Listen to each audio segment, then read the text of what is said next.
Masuk yang memegang kartu Askes. Tadi saya bersama dengan Ustaz Nabil Musawa waktu mengisi di TV One. Beliau cerita, Ustaz, tadi saya check up. Tapi saya kaget, Ustaz. Biasanya kalau saya check up itu, saya kemudian mendapatkan obat untuk 1 bulan. Tadi saya cuma dikasih 1 hari, Ustaz. Ada apa rupanya? Ya Ustaz, kan memang besok semuanya akan berubah. Besok tidak ada lagi Askes. Besok Askes itu akan kemudian melebur menjadi lembaga yang baru. Masalahnya lembaga yang baru ini apakah sudah memberikan kartu asuransinya kepada kita semuanya? Belum ada. Apakah sudah pernah mensosialisasikan tentang bagaimana kita bermuamalah dengan lembaga yang baru ini? Belum ada. Terus bagaimana kalau misalnya besok, kalau saya besok kambuh sakit saya, Ustaz, bagaimana? Ya tawakal pada Allah saja, saya bilang. Sambil ya tentu beruban. Tapi kalau hubungannya sekali lagi dengan itu, banyak hal yang kemudian tidak tersiapkan dengan maksimal, mengakibatkan kepada hadirnya kegamangan-kegamangan. Ketika dulu diputuskan adanya pedagang bebas dengan China yang mestinya sudah dilaksanakan pada tahun 2010, lagi-lagi Indonesia tidak siap. Dan semuanya menjadi tergagap-gagap. Nanti 2015 ini juga akan begitu lagi. Sampai hari ini apakah pernah kita mendengar tentang sosialisasi tentang masyarakat ASEAN 2015? Tidak pernah. Tapi itu yang nanti akan terjadi. Jadi sekali lagi, kawan-kawan sekalian, lepas dari itu semuanya, kita sebagai muslim dan apalagi generasi muda Islam, kita jelas sekali mempunyai kewajiban. Sejak dari dulu kita sudah diperintahkan oleh Allah dan Rasulullah sudah memberikan contoh tentang bagaimana menyongsong masa depan yang gilang gemilang. Beragam kesulitan yang pernah terjadi, bahkan dalam konteks kita sekalipun, bila kemudian dirujukkan dengan beragam kesulitan yang terjadi pada masa Rasulullah SAW, memang belum apa-apanya. Tetapi beragam kesulitan itu tidak membuat beliau menjadi kemudian patah hati, patah arang, dan kemudian ya sudah, pasrah saja. Toh pasti saya akan dimenangkan oleh Allah. Bukankah saya Muhammad SAW adalah Nabi yang terakhir? Bukanlah Islam adalah agama yang terakhir? Maksudnya ya Allah tega Nabi yang terakhirnya dibiarkan gagal, wahyu yang terakhirnya dibiarkan gagal? Kan nggak mungkin. Dan kemudian Rasulullah cukup, ya sudah pasrah saja deh, toh semuanya juga akan mengalir dan kemudian Asia akan menang. Begitu kan? Tidak. Kita mengetahui bagaimana Rasulullah mencari solusi. Ketika ada upaya untuk melakukan embargo terhadap beliau dan sahabat-sahabatnya, beliau mencari solusi bagaimana menghadirkan tempat untuk berhijrah.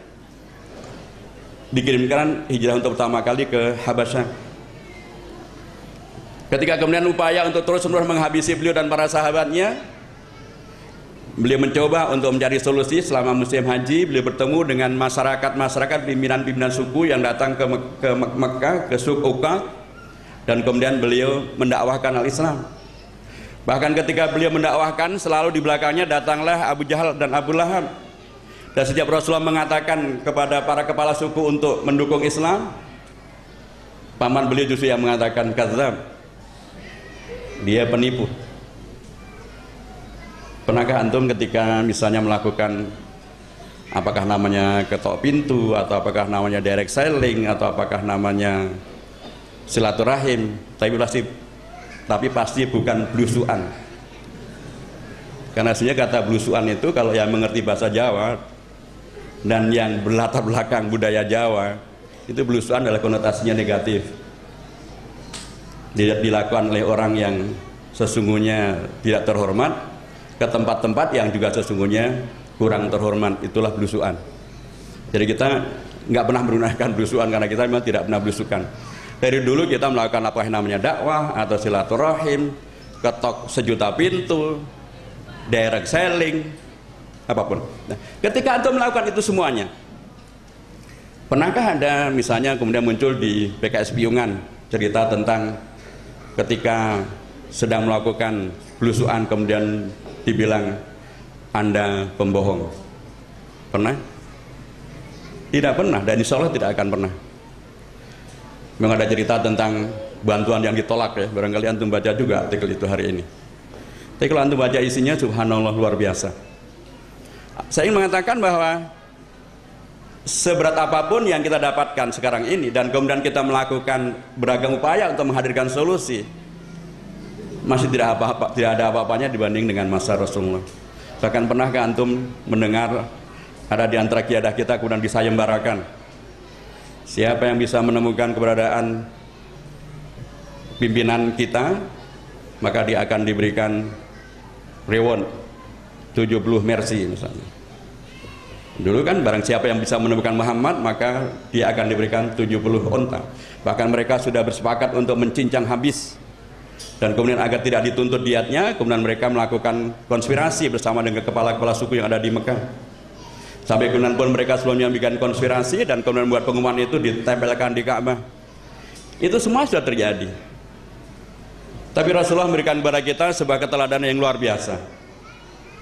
Masalah-masalah semacam itu bukan untuk ditangisi, bukan untuk kita merayu meminta belas kasihan, tapi untuk kemudian juga bukan untuk dilawan dengan yang disebut belakangan dengan terorisme.